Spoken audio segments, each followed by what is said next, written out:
Oh yes, welcome to the Everyone Show podcast. I'm Wayne, your host. Definitely professional. We're always professional. I'm Wayne, your host for the most, and this is the man in the pits with the tits. How are you, sir? Good, thanks. You're good. Yeah, you good? Yeah, all good. Okay. Still confused about the with the tits thing, though. You don't like it? What about the man? What? It just rhymes. It doesn't mean. I know. Yeah. I can't argue with you, but You can't argue it. It's stuck. Point. It's the... Okay, should we just go straight on with the news? We'll go straight on with the news. He says, I've pushed... Hold on. Here we go. We've got to straight on For with those watching on the radio, Wayne is having technical difficulties. We're going to have technical difficulties, people, because apparently there are sharks on the line. Yeah, sharks eating the interweb cable. The interweb cable is being chewed by sharks. So I'm going to find a picture of it for you. Find a picture of it while you do not laugh at my F1 news. How about that? Okay. Okay. Well, we've got pants and piercings. Okay, here we go. Here comes the F1 Show podcast news.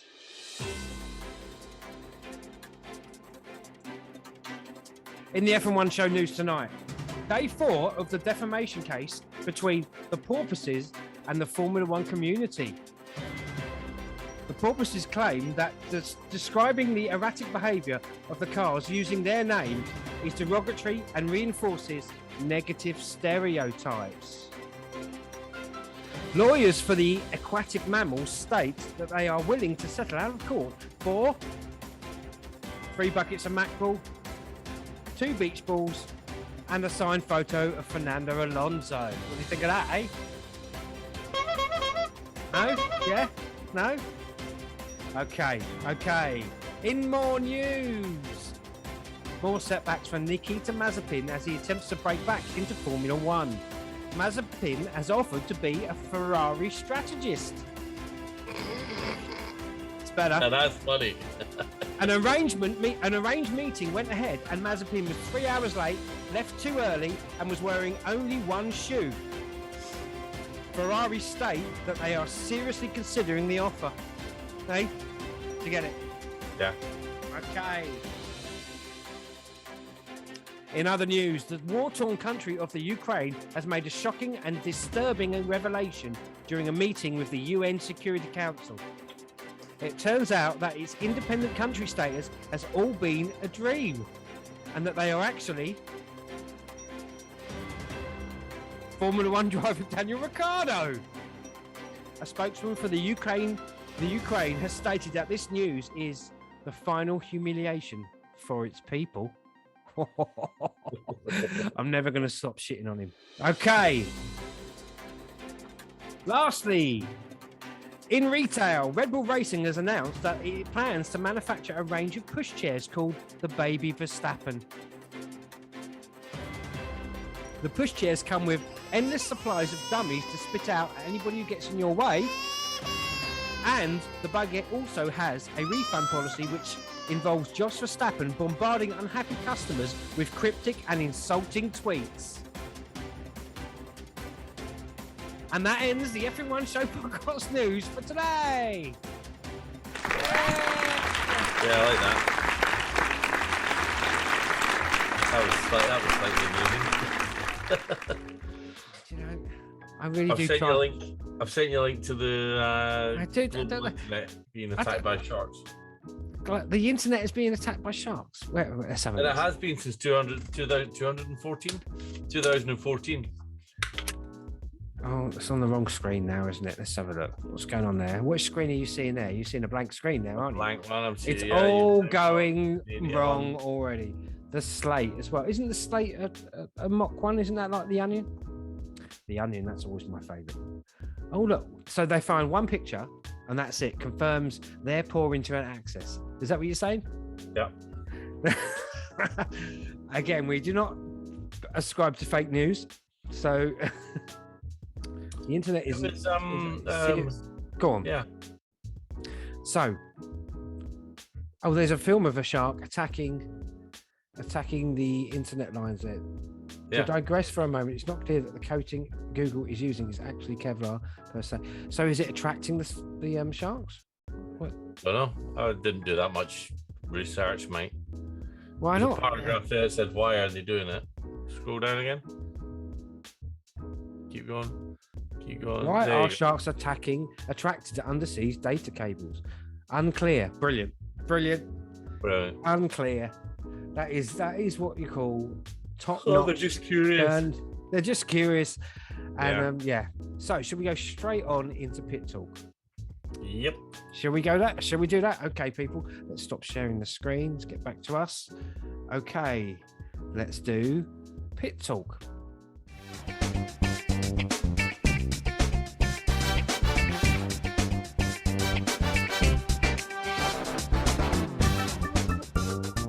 Pit talk.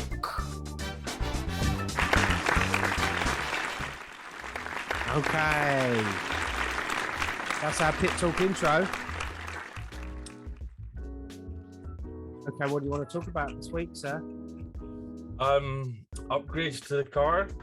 Yes. We've got two very similar tracks. So back to back, they've had a week, well, they've had 2 weeks off, really. Over the weekend without racing, let's put it that way, because I know these guys don't have time off.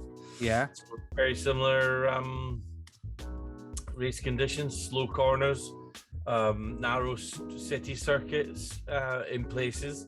Obviously, Baku is a much different track. It's got a lot more long straights on it. It's got it's a lot longer.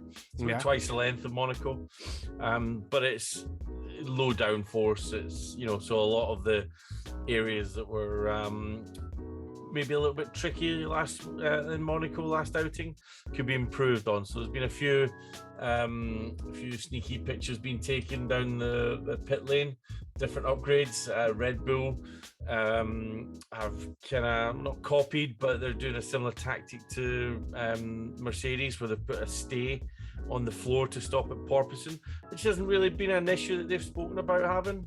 Obviously that term will be edited out after the defamation case finishes. The porpoises will be honest for defamation for that. Poor porpoises. All they want is just anyway. Yeah, go on. Yeah. Other little tweaks on wing mirror supports to create better airflow. Interestingly, Alpine, who have had problems with their side pods exploding, I think on whoopsie on 2 occasions. Although in defence, one was due to contact, but still, they've been popping off, and they've done a bit of a change on them. So it'll be interesting to see what they look like when they're running. The intakes are different shape and they're further forward, and they look like they've put some effort in and really changed them up. So okay, yeah. So basically, this is the part of the season where everybody starts copying each other. Yeah, all the variances start coming into one, which we spoke about back in the early pre-season podcast. We were talking about where would it go with events up the side? Would they become popular? Would they fade away? Would people adopt Ferrari's wider kind of dipped pod covers? Yeah. What the wings would look like, because they all look very different now. We're starting to see that kind of spoon-shaped, low-profile wing on the back. It's almost like a homogenization of all the designs, because they can get to see what the other guys have done. Yeah. But not necessarily, would they know the data though? Do they share that? Well, they can see what works and what doesn't work. They hear the radios. They can hear the radio of what the drivers are saying, what feedback they're giving. Yeah. So what wings work and what wings don't. But they get a lot of data off their car themselves, and they know what they're doing. So they'll know how to fix these issues. They'll know what's causing them. Hopefully. Yeah. So, what about? So, we were looking into our friend Daniel Ricciardo, and I know we keep returning to our old friend. There's been lots of it's just gossip, isn't it? I don't know. Is it just gossip? Is this guy going? I think in general, it's been quite a quiet week, so they keep going back to the same stories, and Danny Rick is quite a good story. Everyone would love him to stay in, but they would also, there's lots of people champing at the bit. Pierre Gasly is potentially looking for another team after Perez signed a longer term for Red Bull. That's quite clear that he's not getting a top tier seat. So where can he go? You know, he's made it clear he's wanting to move. It feels like it's open season for like who's going where and things like that, doesn't it? And that part we are, and you can see who might be in danger of being pushed out. There was an interesting video of Daniel Ricciardo answers Google's most searched questions. So what? I haven't watched it, but I can't imagine that. Is it the autocomplete interview? Yeah. And this. I've watched a few of them. They're quite funny. It seems like this was put out 3 days ago. Daniel Ricciardo answers Google's most searched questions. It feels like it was a PR thing going on. And I can't imagine that Daniel Ricciardo being fired would have been noticed. What was it in there? I don't know. I haven't seen it. I'm just going to read. I didn't watch it. So he types in Daniel Ricciardo, and it's, I think some of them is dating, is Italian, is vegan. Let's see. Well, let's see what the top searches are. So we'll do our own Daniel Ricciardo. Is Daniel Ricciardo in Google? Let's do it now. I'll share my screen. Shall I share it, or do you want to do it? You share your screen. Come on, let's do it. Because I'm pretty sure. Okay. Is Daniel Ricciardo going to get fired? It's going to be one of them. Let's have a go. Let's do this. Here we go, people. Is Daniel Ricciardo? What is it? Let's have Italian a look. Married, retiring is the third hit. Oh, I can't. And then Australian white. Retiring from F1, vegan, and girlfriend. So retiring is quite high up there, isn't it? And there's 2 hits on it, you know, retiring from F1 and retiring. So that's, let's, I can't imagine that would be put in on this lovely video. I only saw it come up on my Google search and I thought, am I going to watch this? Is it going to be autograph request, autobiography? Internet. Okay, so it is here. I don't know if we are allowed to actually watch the thing. Can we open it? Are we going to get copy striked here? I'll tell you what, I'll stop sharing my screen. And you just, how about you watch it? We'll do live reaction, right? Watch it. See what. Yeah. Let's see. Why is he doing a shoe? Hang on. Are you going to play it, right? Just put the subtitles on it. Stick the subtitles on it. Mute it. We are going to go through some Google searches, starting with Daniel Ricciardo. Right, here we go. It's going to scroll through what it suggests. So it's Daniel Ricciardo, tall, Italian, dating, vegan. They skirted over. They skirted over a couple. Yeah, that's the same the ones that we got, except for the retiring one. It seems like there's been a lot of noise about that, but like you say, it's a slow week for news because of 2 weeks since our lovely Monaco race. Yeah. And but a lot of people have been talking about it, and I don't know. It's just he's got to step up, but. Yeah, is it just talk? I don't know. Everybody seems to be weighing in, so let's see who's weighed in. Daniel Ricciardo, F1 drivers.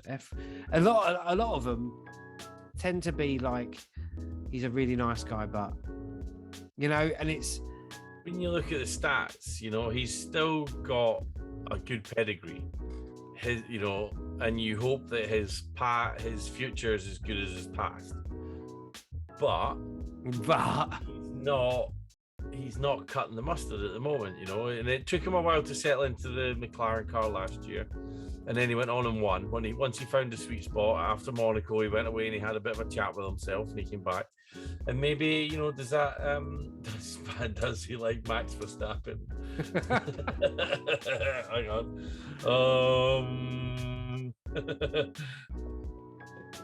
Yeah, he likes him, not loves him. There's no formal relationship or anything. There's no. Wow. Does anybody like Max Verstappen? There's a friendly relationship with Max. There was a statement, wasn't there, by Horner about Jos Verstappen. Yes, I like that. Did you see? Can you find that quicker than me? Well, he said it's Team Red Bull Racing. It's not Team Max Verstappen Racing. So they will do as they're told, basically, for the betterment of the team. It's not just about Max Verstappen and Sergio Perez. It's about Red Bull winning the championship. It's about Red Bull winning the championship, not Max Verstappen or Sergio Perez. It's about Red Bull winning the championship, which is perfect. That's a great answer, I think. Yeah, but there were 2 championships. Yeah, there were 2 championships. You can't just, So whoever's doing best, get amongst it, lads.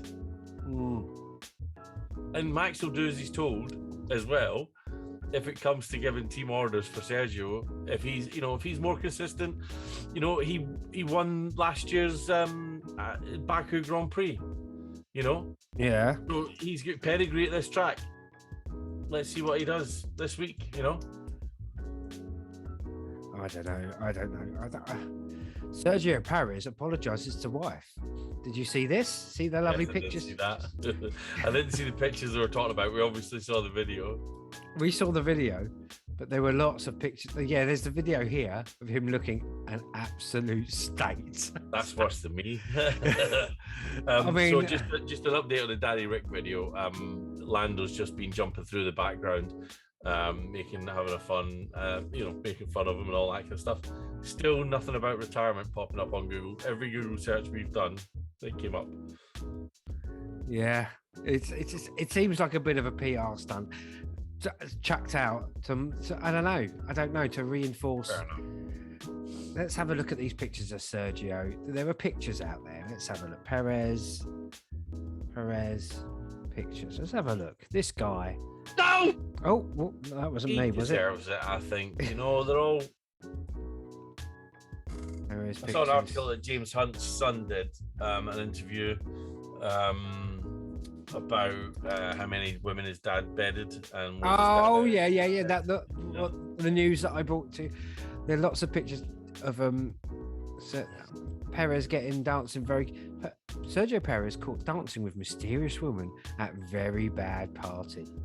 What's wrong with dancing with them? Do you know what I mean? Well, I think it's a slow week. It's a slow week. Can you tell, listeners? Can you tell? Let's have a look at this. New York Post. Good old New York Post. Here's a picture. Of Perez. It's a very grainy photo as well. I'll tell you. Oh my God. Oh, his hands are. Oh, come on. Okay. Let's do this. Okay. We're going to show a grainy picture. We are literally. I apologise to all.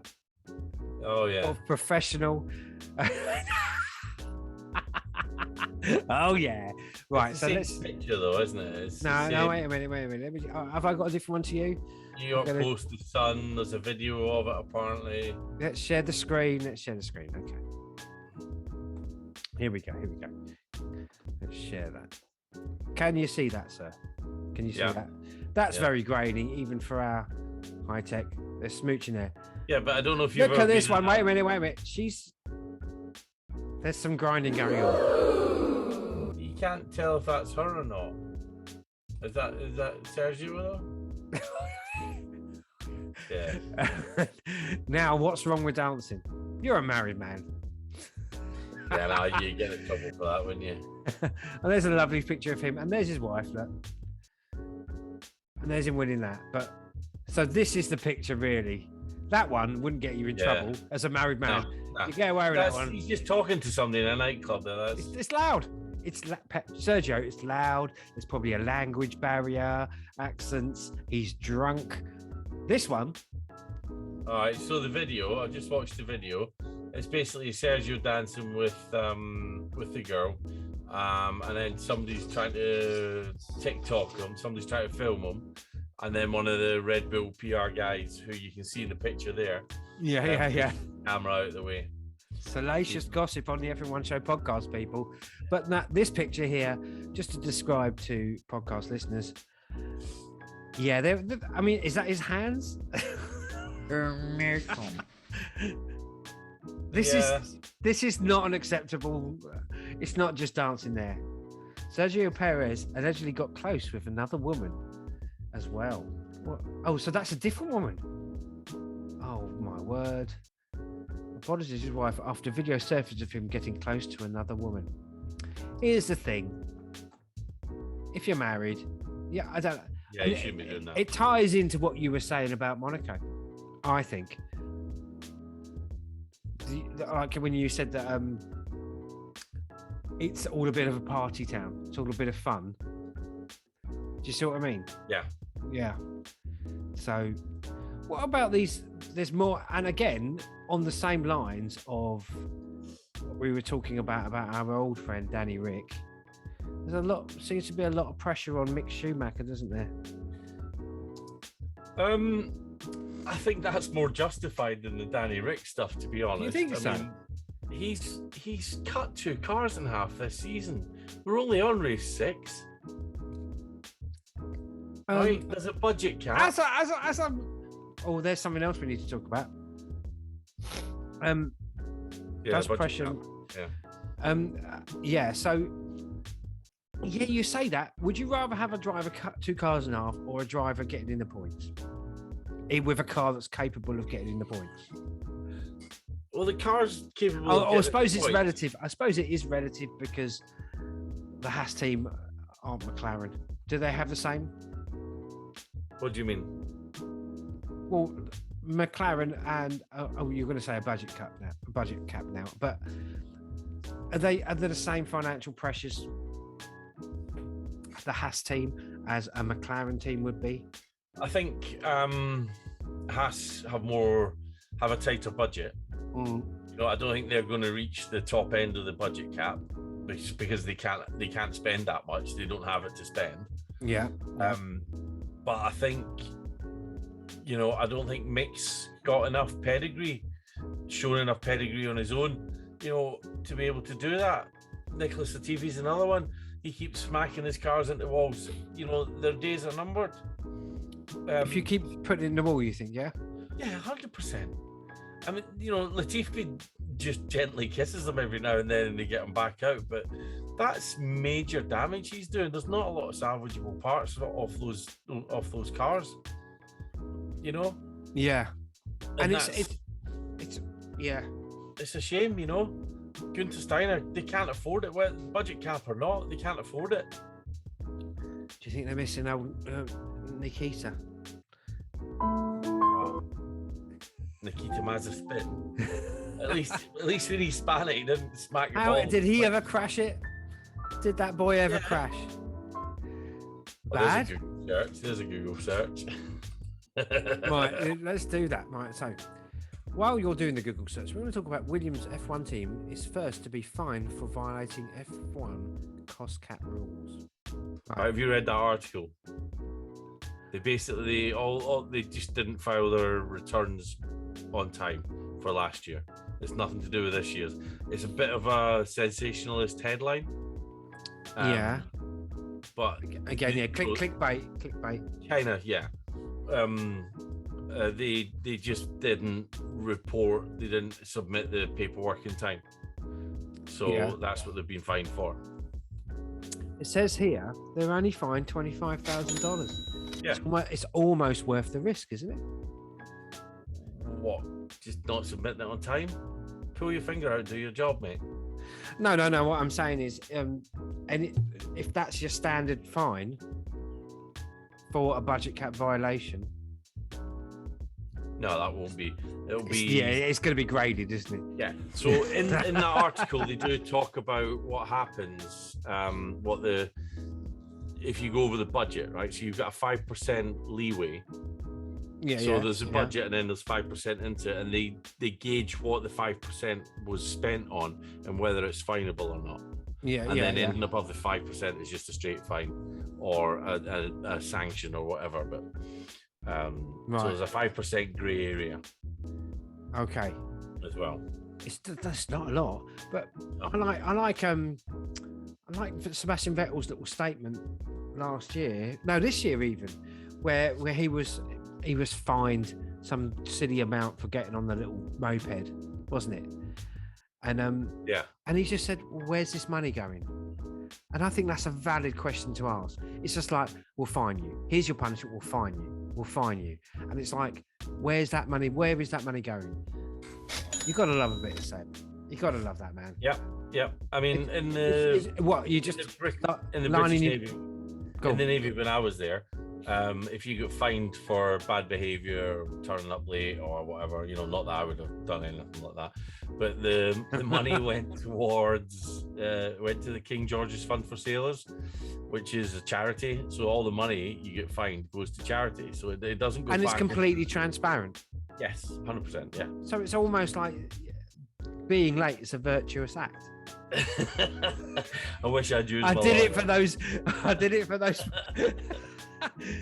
So this was before GoFundMe as well. Yeah, it sounds brilliant. That sounds brilliant. I would be getting leathered, turning up late, and just going, oh well, those. Yeah, and as I said earlier, that Sergio Perez, that sort of behaviour was never me. Never be like that. What do you mean? What? Sorry. What? We were about to staggering out of a party like that, and that's Monaco. I do think that I really do. It really made me think, like last week when we were talking about Monaco and how it is that kind of party town. Yeah. That maybe these guys they're out later. They're on yachts. Go on. I was listening to another podcast today. It was the guy was. Excuse me. About, sorry. What? It wasn't about Formula One. Okay. It was about going back to work and the difference between. It was a TV personality that was talking, and how he finds it hard to do Zoom calls, and during lockdown when he was doing all these Zoom interviews and gigs on Zoom, he was finding it hard to keep the content appropriate and not to swear because he was sitting in his pajamas in his house. Whereas now, which he was talking about, when he's in a studio or he's on stage, he knows he's on stage, he's in a studio.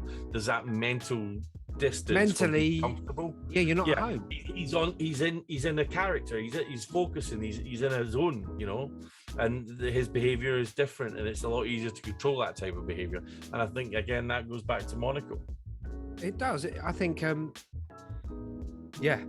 I believe that. I think they're too comfortable there to a certain extent. With if it's where you live, not just the drivers, but the whole environment is about excess, isn't it? If you could crash your car, walk over to your yacht and have a pina colada before the wheels stop bouncing down the pit lane. the level of privilege is unbelievable, isn't it? To be able to do that. But I do hope Monaco stays. I do think they should go because they've got probably the blandest national flag. That's my only gripe about Monaco, which is silly. They haven't they? Who sat there and thought, let's do a flag for Monaco? What about white? Okay, red. No, do you know what that is? Somebody's forgotten to do it at an event, right? And then they'll be like, "Oh crap! What have you got? Give me some." We've not got a flag. Lipstick in it. There's our flag. It's almost like they sat there and gone, "We're a country now. Oh, we better have a flag." They've obviously not watched that Eddie Izzard. Literally, the morning they've got to submit. Flag. Your country, you don't have a flag. We have a flag. We have a flag. Now. It's like the morning they've got to submit it to whoever they haven't decided. That'll do. What's the red stand for? Ferrari? I don't know. The white? I don't know. Surrender? I don't know. Did they get involved in? Well, they're half French, half Italian, aren't they? So. Oh Christ! French is a surrender in part, and the Reds is Ferrari part. Christ Almighty! Did they? Were they on an independent state during World War II? Obviously, listeners, we're still talking about Formula One because we're mentioning Monaco, and that's all that Monaco's famous for, isn't it? and being a tax haven. As Brendan Googles Monaco's stance in World War II, I'm just looking at an article here about Seb Vettel hints he could retire from Formula One as he. Well, we can talk about that. Monaco was officially neutral at the start of the war and was later occupied by Italian and then German forces. Yeah, I mean, physically, it's a position you couldn't remain neutral from, could you? They deported 90 Jewish people at the start of the war. What? Monaco deported 90 Jewish? 90? 90? Yeah. Is that all they had there? Don't know. There's a lot of jewelry shops. I'm thinking not. Jeez. But that does sound like, are we shitting on Monaco here? Okay, so let's go to a quick Murray. We'll finish off pit talk and then we'll do our predictions. How about that, sir? Because I can hear Murray wants to talk. Yeah, is he? Where is he? So easy to get it wrong. Okay. Lovely words from our Lord Saviour, the man. God, I miss that man. I miss that man so much. So, what were we talking about? We were talking about I wanted to talk about was Verstappen, not Verstappen. That's a mistake there. Our friend Sebastian Vettel. Oh yeah. Hints. He could retire as he reveals deadline on declining future. Do you think he could retire? I hope not. I think he's. Yeah, I hope not. I don't think he's getting enough of his itch scratched. If you know what I mean. Aston Martin. I don't think they're doing it for him. Yeah. I think he's still got it in him, but he's kind of starting to drift away. I think. He's starting to drift away. I can see that. I think he's got. Well, when you see, he's got his fingers in so many other pies at the moment that he's got interest elsewhere, hasn't he? So, what else? What interests you got elsewhere? Well, his appearance on Question Time for one. Sebastian Vettel, well, let's just read this. Sebastian Vettel has said he will decide whether he wants to remain in Formula One.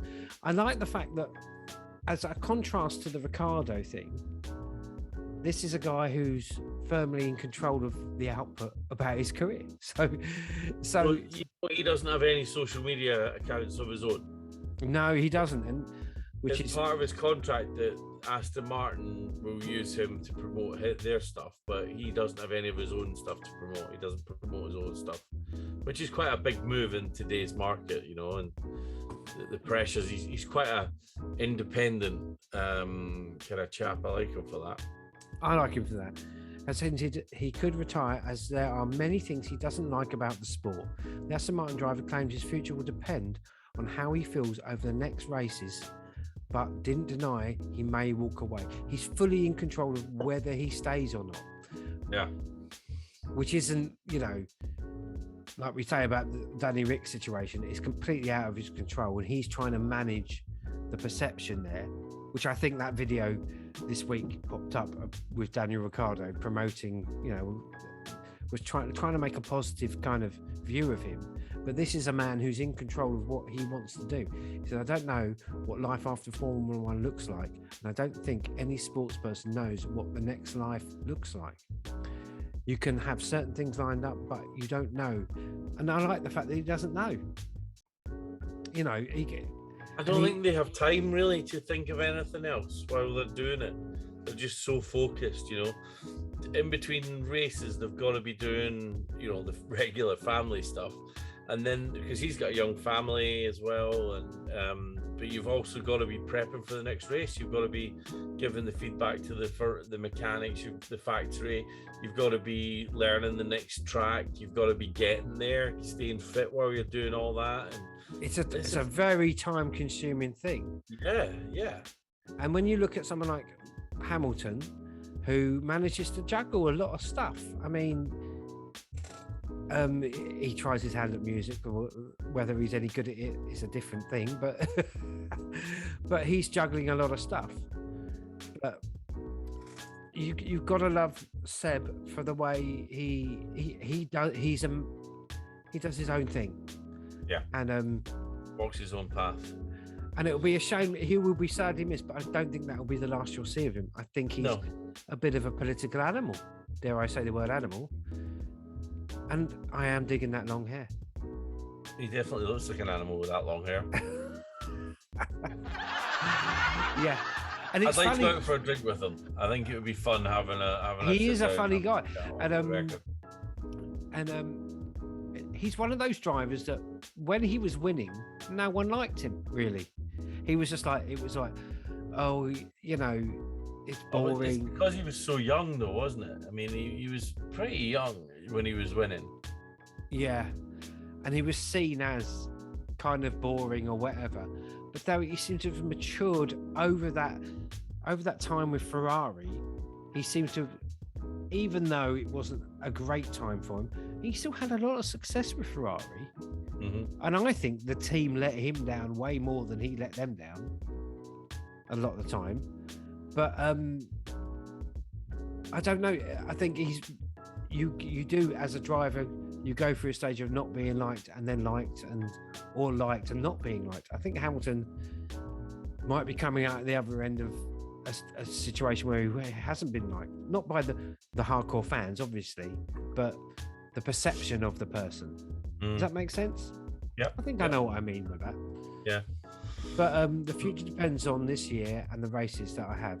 I think when you look at people like Jenson Button and Nico Rosberg, former champions that have gone on to do other things that are still in the public eye. They're doing punditry. I think Seb has publicly said that he wouldn't want to be a pundit, but they've also got their background things. Nico's got the Extreme E, the off-road electric, the round the world eco racing format going on, and Jensen's got car manufacturing. He's got somebody. I think he's in the Formula in the Extreme Grand Prix as well. But it's taken them a while to come back out into the public fold. Is my point. When did Nico win? 2016. Yeah, and he's only been back, publicly for what, 3-4 years, 2-3 years. He is a cheeky. Yeah, he does ask a lot of that. Like you say, I saw him in interviews, and as much as whatever you think, he does ask those questions. Yeah. And I love it when he talks to Toto. He just he's like, "You can't fire me now, boss. So I'm going to ask you this." yeah, and it was quite nice. Like, he was talking about his relationship with Hamilton, and he was saying it's getting better. Yeah, and they both do that Extreme E thing. Yeah, and he talked, and it reminds me of the Senna Prost thing. Obviously, I'm not comparing the two situations exactly, but it reminds me of them. Senna and Prost hated each other all the while. They not hated each other when they were at McLaren together. They didn't talk for years, and then they become really good friends. And I think it's that rivalry, because with Senna, when Prost left Formula One, as much as they didn't get on, and Prost just turned around and said, "I can't work with this guy," and Senna openly admitted that, well, he only wanted to be the best, to be better than Prost. And when Prost left, it gave Senna nothing, and there was nothing there for him anymore. Yeah. And it's that kind of idea that rivals, as much as they're complete and utter rivals, they bring the best out of both the people. Yeah. And recognizing that's what often makes a good friendship as well, Yeah, you made me better than what I was, or what I could ever imagine to be, and now we're out of that situation. We can respect each other for that, and I'm going to look into the Rosberg, some of the statements he makes about Hamilton, and it'd be quite interesting to see how their relationship develops, because he is the only one that beat Hamilton fair and square. And he mic dropped it as well. He's a boom. Done. Yeah, and then I'll leave. Yeah. Yeah. You know, Hamilton must hate the fact that Verstappen's beating him in the World Championship, right? But there's a possibility that he can come back and beat him again. Yeah, right? Yeah. And that's the opportunity that he has, and that can be driving him on. But Rosberg was just like, mic drop, I'm done, I'm out of here, see you, you can't ever beat me again. Yeah, you know, yeah. And that's and some race drivers don't get that. So when you look at, like you say, Jenson Button, he never had that. No. There was never a teammate or a teammate battle. He come out in the blocks at Brawn with a car that was just phenomenal, absolutely phenomenal for the 2009 season.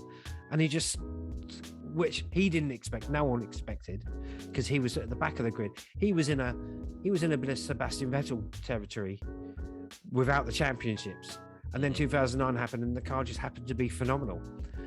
He never had that rivalry. And I think that might be something that some of these F1 drivers miss.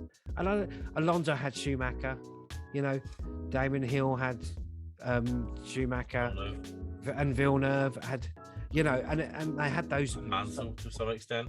Mansell had that rivalry with PK and Prost and all those lot. And then you get, and I don't know if something's lost if like someone like Jenson Button, you come out of the rock, you win, and then you're never going to win again. You know, that wasn't his only season though. Did he only win it once? Sorry, did Jenson Button only win it once? He only won it once, mate. 2009. Not his rookie season, was it? Oh Christ no! He was at the back end of his career, mate. Right. Okay. He was proper. He had a bit of success with Honda, the same team, which it's hard to track what team was what in that time. And then that changed hands several times, and he stayed with them, and they were at the back of the grid pretty much, you know, the season before. And then Brawn took over because Honda just pulled out, and they just built a phenomenal car. But it's really interesting, and yeah. So that was a nice little chat. So, another thing I want to go back to something you were saying earlier about Ferrari and the team doing them over. Matteo Binotto came out recently and made a statement, and it's part of that thing that we've said before about the culture of winning, culture of success.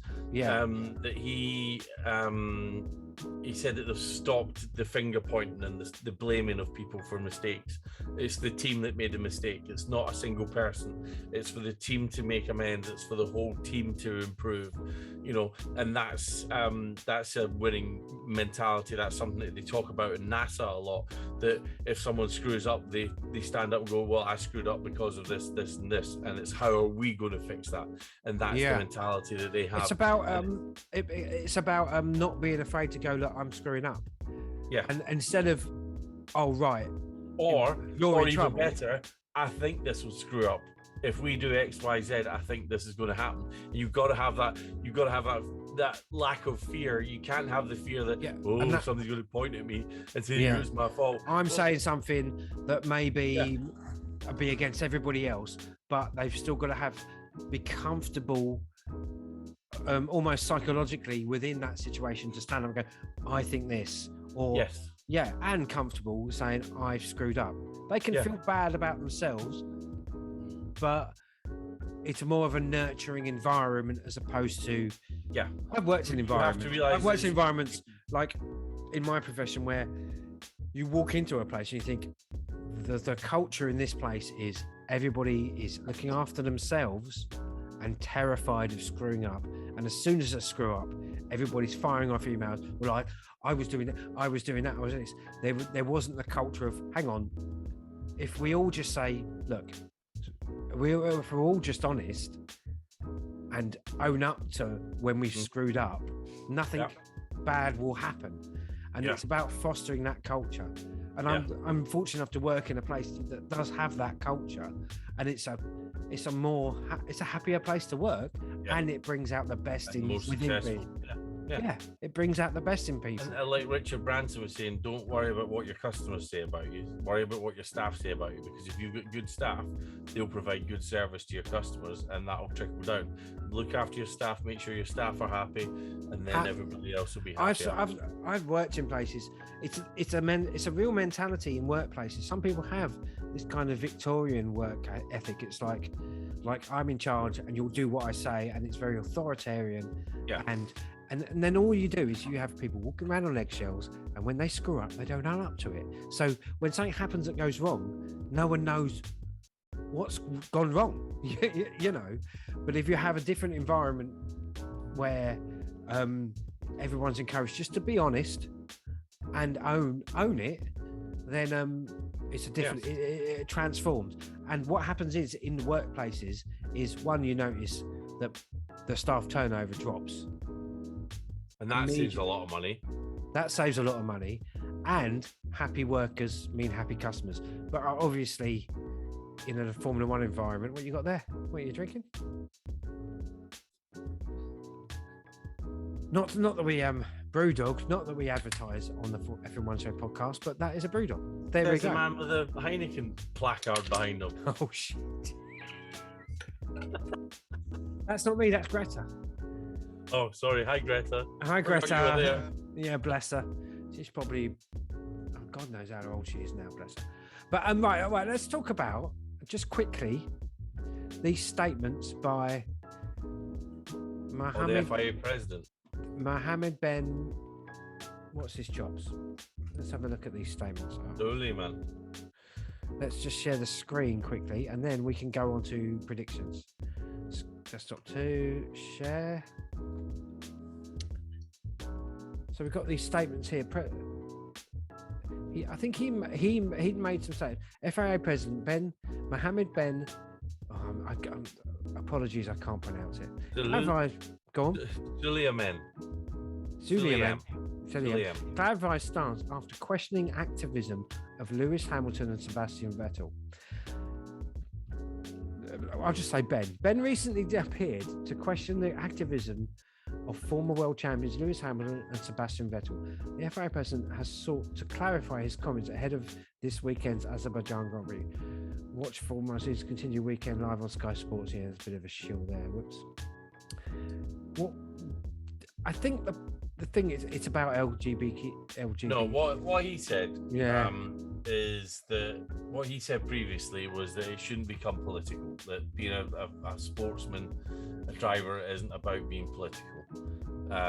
But then it totally is. You know, he said it says at the bottom there that Niki Lauda and Alan Prost said that they were only interested in driving, and that's what he wanted to get back to. And it's like, well, you can't now, mate. The toothpaste's out the tube. You know, these people, the sportsmen and women across the world are spokespersons for their brands. You know, their topics that they want to promote. Exactly. And that's what it comes with. And they should do as well, because it is a way of making change in the world. It's a way of and it's the right target. I hate to, you know, I'm not a fan of activism per se in situations where it's a soft target. Activism. For the sake of it, or it's a soft target, you know, people bitching about toilets and all silly things like that. But the places where they're making their statements are places where there are genuine human rights human rights violations, and I think they're right to do so. Yeah, 100%. Because it reflects on them. I'm 100. And I think he got a lot of backlash, negative backlash for those statements. Who did? Ben Suleiman. Yeah, and the fact that he's been forced to make a statement. I mean, a lot of it is. If you scroll down, you'll see his recent tweet. Yeah. There you go. As a driver, I always believe in the sport as a catalyst of progress in society. That is why promoting sustainability. See, unfortunately, I don't like these words. These are just buzzwords for me. And I think what would be great. Oh Christ! Where am I? I'm not going to Twitter. I'm not going there. I don't know what happened there. Right. So, it's gone now, isn't it? There we go. Let's go back. Right. He's just playing lip service here. And actually, the language should. it would be nice if the language changed to just actually basic human rights, not this kind of fluffy language. What they were actually, as whether you agree in the way they did it or whatever, they were talking about basic human rights of human people, not regardless of human people. As opposed to this thing here is political, and whether you agree or not, all right, but rights and just human rights is what they were protesting about. Yeah. And I think they were right. And but this here is a bit of a lip service comment and inclusion. Well, what you know, if you read the article in a bit more depth, you can stop sharing the screen. If you read the article in more depth, it says about Lando Norris talking about mental health as well, and that's another topic that he suffered from, that he's wanting to promote and take away the stigma about it and help people. And that's what they're trying to do. They're trying to change the way people think and perceive certain issues. And they've got this massive platform to do it. So why not? You know, that's using the platform for good. It is using it for the good. And people who know me know I'm no fan of activism for activism's sake, but they are genuinely. What upsets me a little bit is we're still going to China. It's just. And Saudi Arabia. And Bahrain. Yeah. I mean, China, there's been a leaked document about China and some of the human rights violations going on there. We're going to still go there and race. And it would, you know, and they know about it though as well. They know about it. Everybody knows about it. Yeah. Now, and anyway, shall we get on to Let's do predictions. Let's do predictions.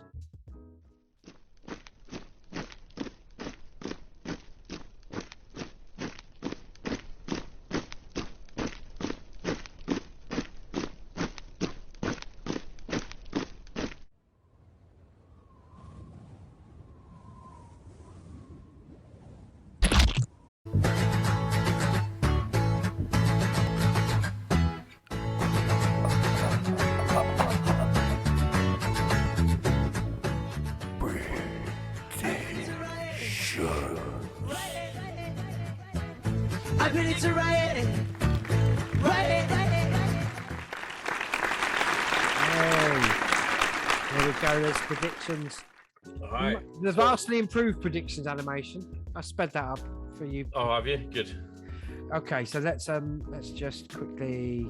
While you're doing that, I'm going to talk about the track, which, for interested listeners, I have been driving with my new wheel on the F1 2021 game, which has been great. It's a great track. I love it. Really? Yeah, it's got good combinations of. It's got the two big long straights, the tight 90-degree corners, and then the ziggy zaggy bit up through the castle. And this is what you're tuning for. The technical talk. Ziggy zaggy bits.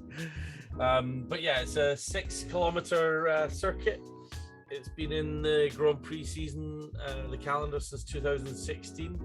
51 laps. You know, it looks like a beautiful place as well. It is. Yeah, I'd love to do it. I'd love to go. I think it looks like a great venue.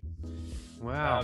The lap record is set by Charles Leclerc last year, and it is 1:43.09. 1:43.09. Okay. What car do you think it suits? And what team do you think it suits? Who won it last year? Red Bull. Who won Perez won it. Perez. Oh man, I think this is going to get spicy by the end of the season, you know. I mean, he's already out there grinding away with other women. I'm liking this guy already. He's a James Hunt in the making, this boy. Come on, Perez. I want to see more of it. You know? He's having the time of his life, old Perez, isn't he? Let's think about it. I think he probably thought his career was dead in the water 2 years ago. Well, he didn't have a contract with one race to go. You're joking. What, when he won that race? Yeah, he didn't have a contract. Racing Point had said that they didn't want him anymore. They weren't renewing him because Aston Martin were taking over and all that kind of jazz. Yeah. And so the last, they announced all that, and then he won the go on. second to last. It was at Bahrain he won. It was his first Grand Prix win. Oh, I don't know. Go on anyway. Go on. And yeah, he didn't have a contract. And then Red Bull, well, he didn't have a contract for 2021. They said there was an implication that he had somewhere to go in 22. Right. But that was a bit vague, and it's obviously been superseded by his success at Red Bull now. But right, yeah, so he won there last year. But remember, Hamilton had the brake bias issue, and Verstappen and Stroll had the tire issue. Remember, there was issues with the Pirelli tires. The wall. Before you list all these things that you say, I don't remember any of them. But go on. From last year. Oh, last year's Grand Prix. Do you remember they had the restart after Verstappen crashed? Right. Okay. Oh yeah, Verstappen, I remember that. Went down the straight, had a blowout, spun, hit the wall side on. Right. Yeah. Had a restart from kicked the grid. His tire. That famous picture of him kicking the tire. Yes, that's it. Had a restart from the grid, and I think it was Verstappen's restart, and Perez was in second. They're going wheel to wheel with Hamilton down the start finish straight. And Hamilton had put his brake bias, he'd pressed the magic button that sets the brake bias a different way. And as he braked to go into that first corner, he didn't brake, and he just carried on straight off the track. Do you remember everyone else was turning? Yeah. That was a great race last year. That was a great race. I'm looking forward to. I look forward to all races here. It's a good race. So yes, 2 DRS zones. One on the start, which are needed. We've decided they're still needed. Yeah. Plus, this is a big wide track. You know, there's a lot of space on it. It's a narrow track of spaces as well, but there's big wide corners. That narrow bit where they do that weave. Yeah, I love that bit. I love that bit. That's corners 8, 9, 10, 11, and 12 for anyone that's following. All those corners? Yeah. I suppose so. If you yeah. There's a sharp left, and then a bit of a chicane up past. Oh, you've definitely played this, haven't you? And then a left. And I bought a wheel, did I tell you? Am I going to have to go online and we're going to have to race? Am I going to have to buy an Xbox? Oh, save up. I'm too busy making videos and doing editing. I don't know if anybody notices. No, I'll let you do that. Every race, you go through the track and you talk about it. That'd be good. Yeah. All right. So let's get to predictions, everybody. Predictions. Are we on predictions already? Yep. Okay. Then let's continue with predictions. All right. Let's share the screen. That was the plan, sir. All right. Let's share the screen. Can you see that, sir? Yes. Can you see that? Let me put it in focus mode. Okay. Look at that. There you go. Look at that. Awful big, said the actress to the bishop. Hey. Right. So, what's the fastest lap you said? Who's going first? I'm gonna look. As I'm crushing you, I think I'm 9 points ahead. I did have a copy of the predictions with our totals in here, but never mind. Yeah, get the one from last week. I can't find it. Okay, so doesn't it just save in the same place every week? Well, I thought I was doing that, but it turns out I wasn't. Oh, now you've put me off. Look. Okay. Oh, what? Go away. Right. Okay. So what? Who's going first? You go first, sir. Do your lap first. It'll be easier. Yeah. So I need last week's ones to see how far off the lap records we were, and the fastest lap and the lap records. I think we were about a couple of seconds. Let's just take a wild stab in the dark. Go on. All right for you to say just have a wild stab in the dark. You've been driving around this track for the whole week, okay? So you tell me what. Yeah, I was nowhere near a 1 minute 43 that Charles Leclerc got. Okay, so it's still always going to be near that. No, it's not. That's my point. I can't do it. I can't do it technically now. I don't know where that document is. So Monaco, where are we? Get the difference between the fastest laps. For Monaco. Yeah. Sorry, podcast listeners. It's been a little bit disorganised. But Well, you know what you're getting yourself in for, so I'm not going to apologise anymore. Anybody, while we're here, we had a lovely comment, and then we're making adjustments because of someone who commented on YouTube. Go to the YouTube channel, pop a comment in. You know, we will respond. I promise you, individually, we will respond. Okay. So, are you going to go for this or what? Are you going to go? Should I just? Right. So okay. Right. Last week the poll time was 1 minute 11. I'm not. Okay. Right. Fastest lap time. The lap record for Monaco is.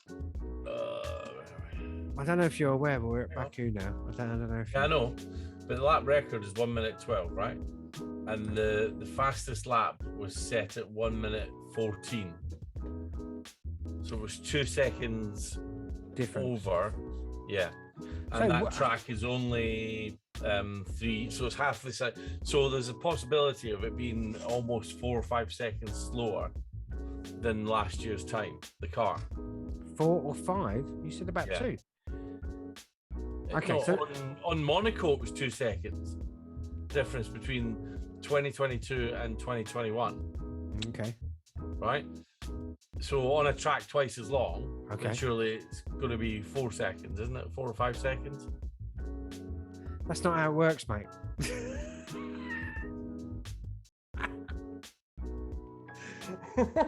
So it's 3 times as long, it's going to be 6 seconds. I'm really interested in these lap times now. Now I'm super invested in my predictions. What was last year's lap time? What's last year's lap time? Fastest lap. Fastest lap. For Azerbaijan, for Baku, was 1 minute 44.481. Okay. What's your prediction for fastest lap? I'm going to say...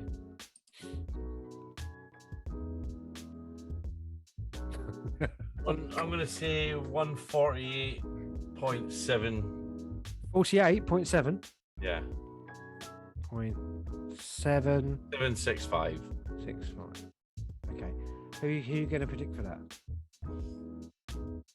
that? Fastest lap, I think, is going to be... I'm going to put Lando down. Wow. That is... Oh, yeah, because I suppose... Yeah. Lando. I could have put Norris, but I'm going to put Lando. I might swap Norris's picture for a picture of Lando Calrissian, because I'm pretty sure he was named after him. Paul. His name's Orlando. His name's Orlando, is it? Oh damn it. I can't put a picture of a country. I can. God damn it, I will. Orlando's a state. Okay. Where's that? No! Right, okay, so pole lap. Who's going to be on pole? I think... Oh, who's going to be on pole? I think 7 minutes tells us. Come Max.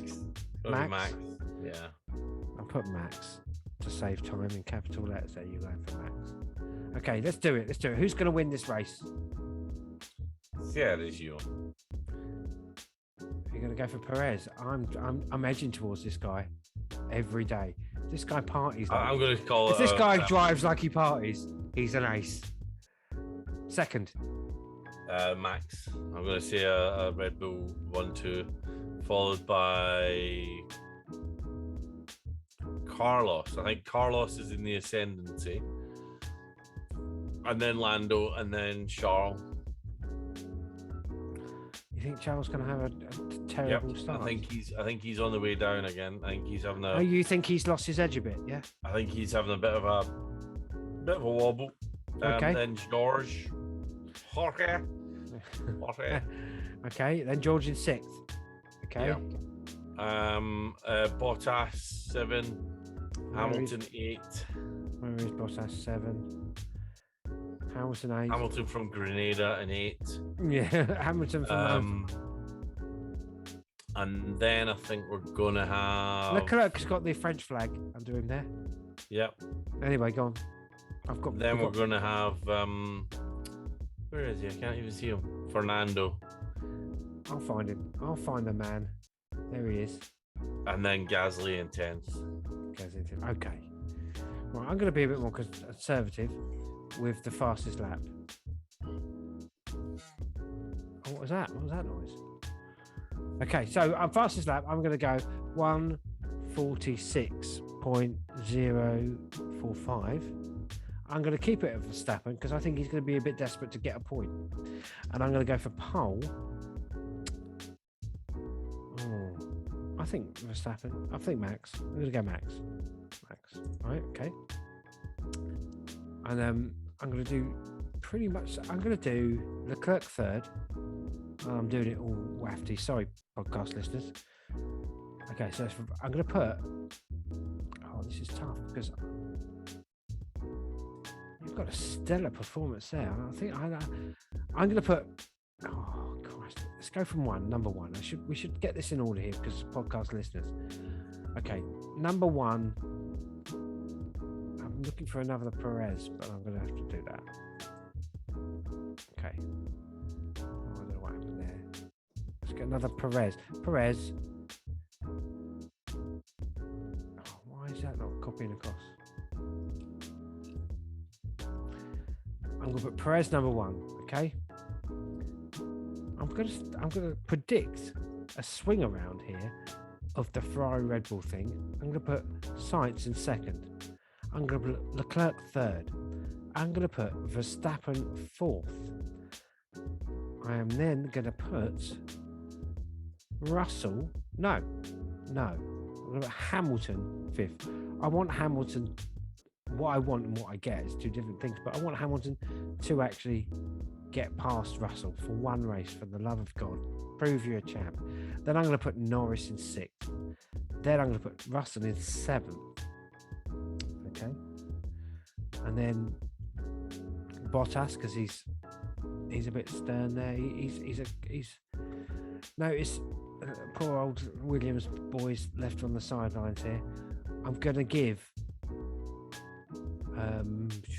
Gasly, because he's fighting for his Formula One career, new drive there, and I'm going to go for it. I'm going to make my prediction. Schumacher is going to get his first point. Where is he?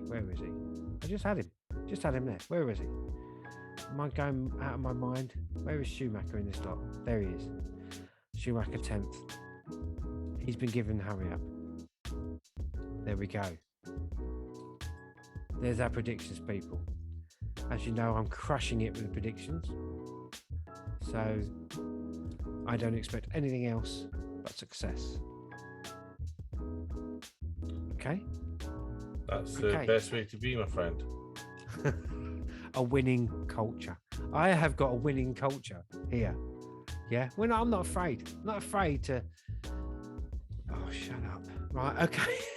Okay, people. That's the F1 Show podcast. Please, guys, leave comments. If you've got to the end of this, look, we want you to listen to this while you're doing the hoovering. Obviously not the hoovering, not too loud. Put it on in the background. We're talking nonsense, basically. Noise cancelling headphones. That's it. We don't want you to break the budget. I was doing some jet washing today with some noise cancelling headphones, thinking about my hearing and listening to a podcast for my mental health. There you go. Listen to us for your mental health. If anything, it will make you feel like you're more mentally stable than we are. Me. Exactly. Okay, people. So that's been the F1 Show podcast, and we'll see you after the race in Baku.